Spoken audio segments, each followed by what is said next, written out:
On there now. There you go. All right. So welcome again to everyone. We're dealing with Bereishit bara Elokim. We said a perfect God would create a perfect world. So the Shamayim v'aretz in our first read of that pasuk, it should be pretty perfect. And then the next pasuk says, v'aretz hayta, right? V'aretz hayta tov v'vo.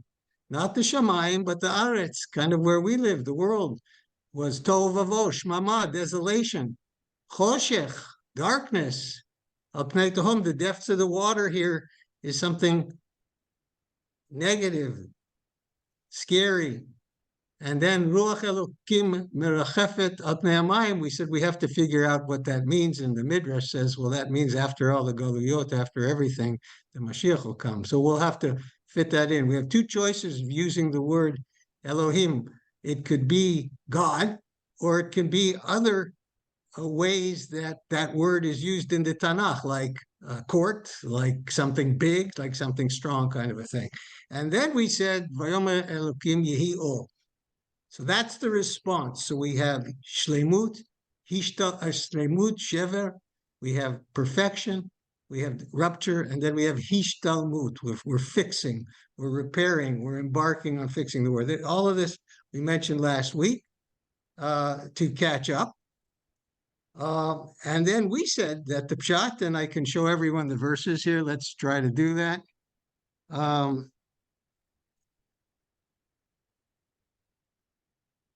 Everyone see that? Yeah? Yeah. We see, yeah, we got it? Okay. And last week we said, Vayomer Elokim Yehi Or. We said Vayomer is an expression of will, ratzon, like we showed a verse in Exodus. But today, let's come back and emphasize from here we learned the power of speech and how we should speak separately. Then we said Yehi Or. Yehi is a powerful word. Yehi is kiyumi. It's existential. There's something very special in this or. And then this is the only one of those days that it responds vayehi or, as opposed to vayehi chen. So, and there was light, and it was so, or kind of a thing. So we said we broke it down into 4 categories now. Each of these days, there's a divine command. There's a divine execution, implementation. There's a divine assessment, and then there's a summary. So let's keep going. I think we made it this far. Vayar Elokim et or kitov. So God saw that this light was good, right? So what does kitov mean here? Does it mean tov as in moral? Does it mean tov as fits into the world? What do you think?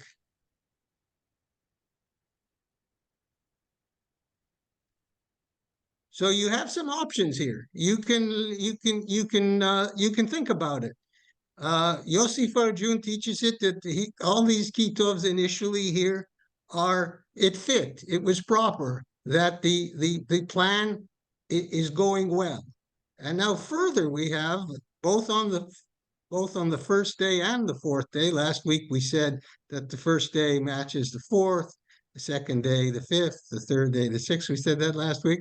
It says, Vayavdel Elohim ben or ben choshech. He separated. He made a differentiation. Okay, and it's going to say that too. And now we have, in addition to the word speech and sight, we have the power of name, the power of associating a name. So Vaikra Elohim laor yom. He called the light day. V'lechoshech kara laila, and he called the darkness light. Vayi erev, vayi voker yom echad. And so that's the summary. Vayi erev, vayi voker yom echad. That's the summary. Up until now, it was the execution and the evaluation.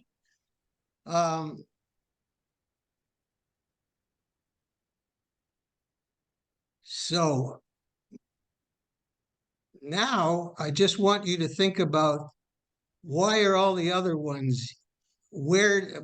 Last week we said you can have a case where there's a yehi or vayehi or, you can have a case where yehi something vayehi chen, You can have where neither are said. And then there's one case, I don't want to give it away yet, where it's not said, no Yehi at the beginning, and there is a Yehi at the end. And so all of these things, Israeli teachers today say are trying to unlock something about the divine plan.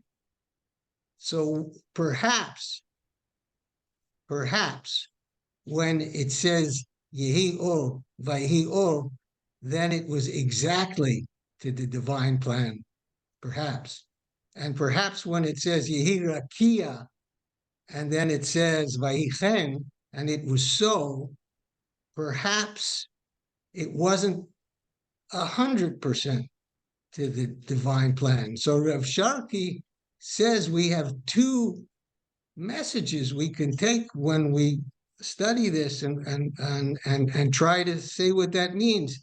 That either built into the divine plan was things wouldn't work exactly, or they're actually teaching us that this term that we call Shvirat HaKelim, the divine plan, for whatever reason, doesn't always get implemented. And that's something that we're dealing with our whole lives, but also in the first chapter, of our first book.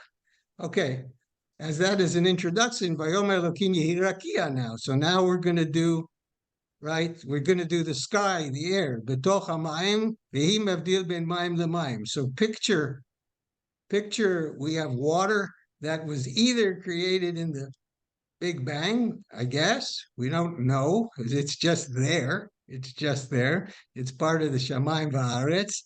And this image is that this blob of water is connecting Shamayim Va'aretz. So again, we did a separation of delineation, right, between Or and Choshech, day and night. Now we're doing a delineation between upper waters and lower waters. And lo and behold, boom, another verb. And God made, Vayas Elokim. So now we have Baruch? bara. Oh, Yeah. Pardon? it's Avril. Can I just go back to one little question? Yeah, please go. Yeah, just scroll it up a second more to the next. Yeah, it says God called the light day and the darkness night. Right there. No. Yeah. Yeah. And there was evening and there was morning, a first day. So why is it that in the first part it has the day and then the darkness night, but then it says there was why doesn't it say there was morning and evening? Because he has God called he mentions the light day first part, and then the darkness night. And then it flipped in the second part, and there was evening and there was morning. So good. So now we go back to, so first of all, in the structure of the sentence, Vahi Erev, Vahi Voker, Yom Echad is the summary part of the sentence. It's its own little thing. So breaking it up. So God said, and then God did, and God named, and then, it's all Tov, and then the summary, Vayerev, Vayvoker, Yom Echad. But you're touching on last week's discussion about the Rashbam and the Ibn Ezra, is that really the pshat here works better if you just say the day starts in the morning. Is that what you're referring to, or you were asking about the structure? Yeah, well, I guess that it just the second right. So both ways. So Vahi Erev Vahi Voker Yom Echad is the summary sentence, and the Rashbam would say you're absolutely right, that implies that the day starts in the morning and ends in the morning, right?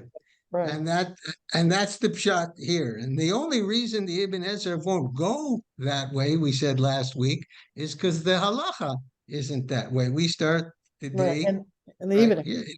Yeah. And so he sort of forces it. Yeah. So I think it was a good question, and I hope we answered it. I hope. Yes. Yeah. Thank you. Good. So now we're Yes, doing I'm a week Rakia. behind. I'm a week behind. I'm sorry.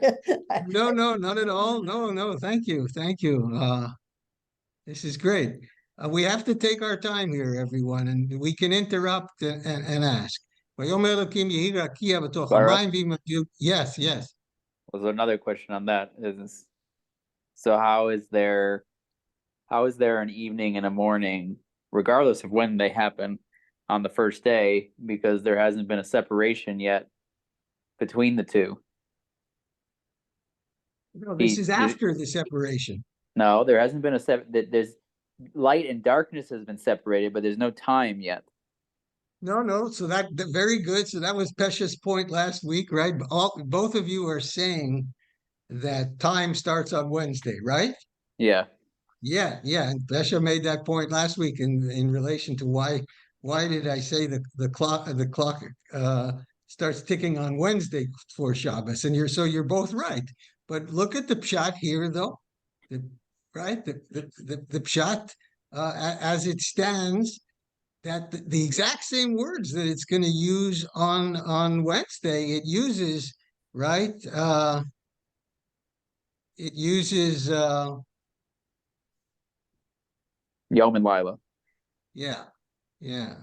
And yes, and Vayavdel, that one too, right on the first line. Vayar Elokim et ha'or ki tov, Vayavdel Elokim, just like he says on Wednesday, ben ha'or u'ben ha'choshech.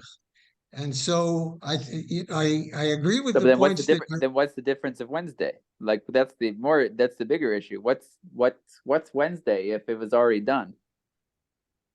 so those are all good questions. No, those are all good questions, and that's why the Midrash goes where it does. So Rashi is going to say none of this is chronology. That's what Rashi is going to say. Right. So let's hold those questions. We're trying to work out our shot. Let's hold those questions until we get to the Mefarshim. But clearly, Okay. the pshat, I just want to note. I want to note the questions before we yes, get to good. And your question, if we get further down in the parak, I think we can answer last week's question, but we may not make it. So so here we don't have a moon and a sun. We don't have what we would call a way for the sun to rise, the sun to set, but we seem to have Yom and Laila. And so we're going to have somehow a second day, and we're going to have somehow a third day, and then we're going to get to the fifth day. So now we're still working on the Rakia. And so now we come to this word Vayas.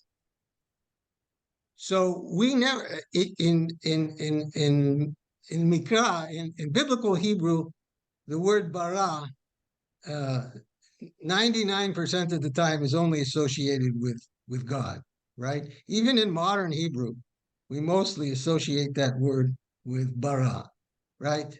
But now vayas, right? Asa is a word, what do we say, made? So what is the difference between bara and asa? So the Mefarshim, we'll get to them too. So they're going to say bara is yesh me'ayin, ex nihilo, it's something from nothing is bara, but vayas he made from the materials. That really doesn't work in the pshat. We're going to get to psukim, so it doesn't work. So let's suggest as a point of departure that bara means God started something, and asa means he completed something. Let's just hold that for a minute. So if it says Vayas Elokim et harakia, he did he made the sky, right? He made the sky, he made the separation exactly and completed it. And what did it do? It separated Vayavdel ben hamayim asher mitachat larakia, right? It separated between the waters that below the sky and ben harakia asher me'al larakia vayhi chen. So in this picture, right, the heavens, so to speak, the sky above us has rain in it, and that's how we get rain. And below us, the seas, right, are full of water, and that's the picture we get here. And so now so we had the tzivui was yehi, and the reason to separate, and vayas is the execution. And we're introduced to this second verb, and all of this becomes crucial because these verbs start getting applied and then retracted when man is created. ואז אלוקים את הרקיע והבדיל בין המים אשר מתחת לרקיע ובין המים אשר מעל לרקיע, ויהי כן. Okay, and it was so, not ויהי רקיע, it was so. Okay, ויקרא אלוקים, now again name Shamayim, so that's almost like a play on words, saying Shamayim, right? Shamayim, the sky. Vayi erev, vayi voker, yom sheni. So here somehow again we have or and choshech, or we have a day, or however we're going to understand it. Let's see if we can make it to the fourth day and then figure some of these questions out. Vayomer Elokim yikavu hamayim. So be delineated. Let the command is here. Let the waters be delineated. The lower waters be delineated to one spot. The seas will be where the seas is. V'tera'eh yabasha.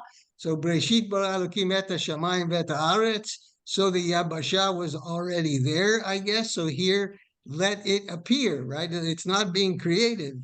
It created. It's there. It's separated. And vayichen. And so it was so. So now, going all the way back consistently to the words we used, Vayikra Elokim layabasha eretz, like we would expect, right? The God called the dry land earth, right? Eretz, and ulimikveh mayim kara yamim, and the gathered waters, the mikvah of water, he called sea. Vayar Elokim ki tov, and God saw that this was good. And so I think at this point we can be comfortable with Yoshi Farjun says, that when he says ki tov here, the good here now, he's talking about the physical world. He's not making any value-based tov, but a physical-based tov. Now, that was the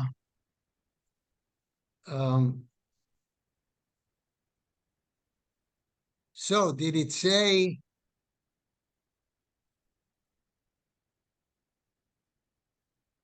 so I apologize, going back one. On the second day, did it say Vayar Elokim ki tov on the second day? I just read it and I just went by it. And I said, on the second day, Vayas Elokim et rakia, he made the rakia and he did the rakia and he called it rakia Vayerev Vayvoker Yom Sheni, and there was no Vayomer Elokim ki Vayar Elokim ki tov, right? But here, and that it spills over here. The separation of the waters, it wasn't quite completed. It wasn't quite completed.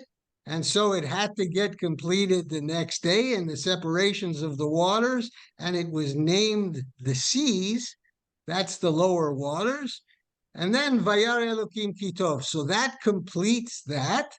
That completes that. But we're still in the same day. And we're going to get another ki tov on this same day. On the same day. Vayomer Elokim. Tacheh haaretz desha. So there's no yehi desha. He's saying, he's using the verb of the sprouting itself. Let the earth sprout vegetation. Esev mazria zera. Seed-bearing plants. Etz pri oseh pri lemino. Listen to this, fruit trees of every kind that bear fruit with the seed in it. So what's the implicit bracha that God gave even though it's the third day and we're saying there's not movement in everything, there's a little bit of movement to a tree and to grass. What's the implicit bracha mentioned in this sentence? Borei pri ha'etz. So that's good. That's good. What's the bracha that God gives us in this perek?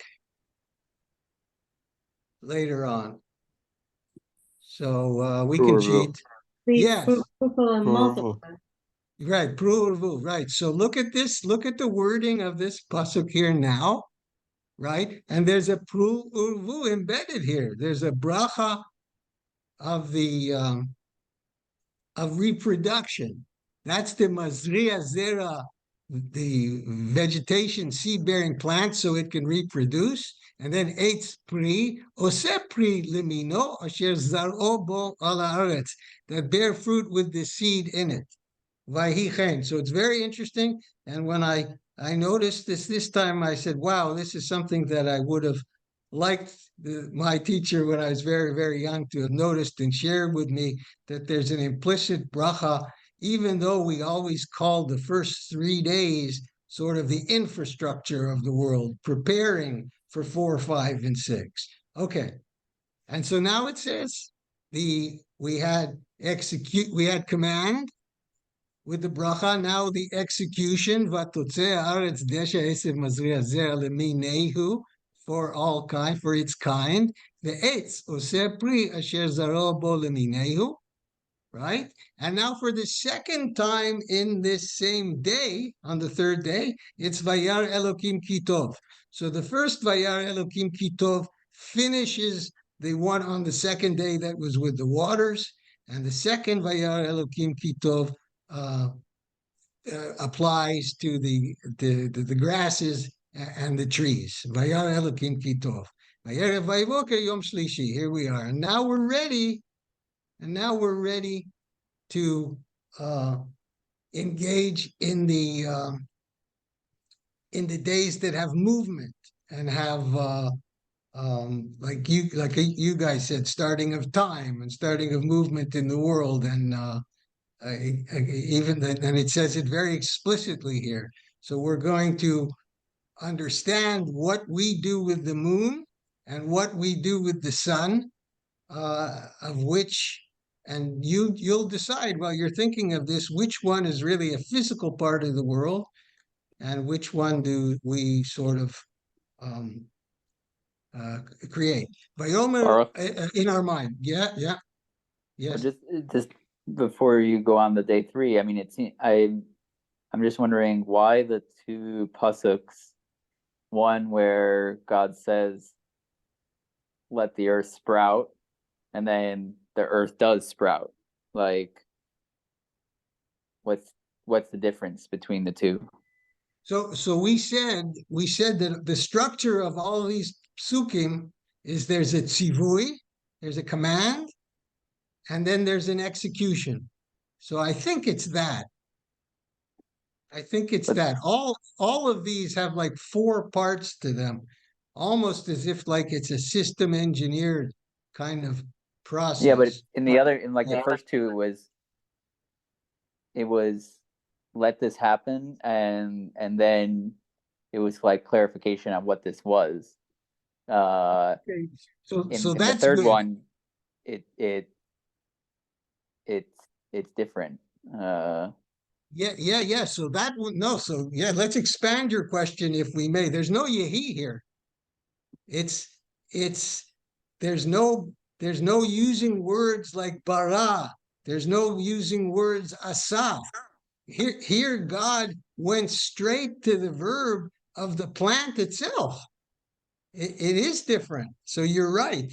There's a different uses of language here. In other words, God said, "Do your thing." You know what I'm saying? The vayas that applied to the waters doesn't need to be applied here. Here it's, so to speak. Do you see my point? Yeah, no, I get it. So I'm just wondering why it wasn't one thing then, or yeah, whereas the first 2, yeah, I don't quite understand. So we're agreeing with you that it's a change in structure. So this last day is the case where there's no so there is a Vayehi Chen at the end. There is a Vayehi Chen at the end. That's true.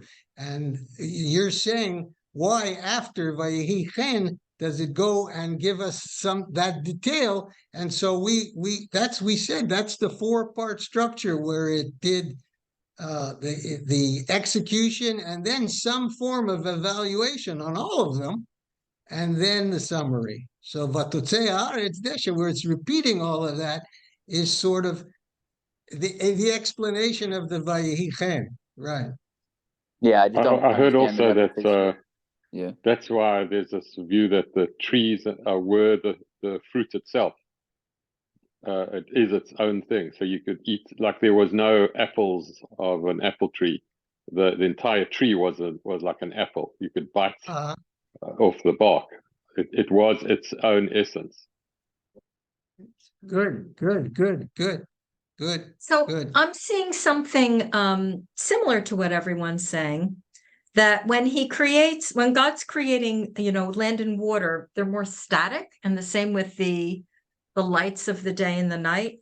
But these other things that have more animation, like the trees and the grass and the animals, there's different verbs that are kind of giving them the ability to create this in a way that's different from land, water, and the luminaries. Yeah. Good.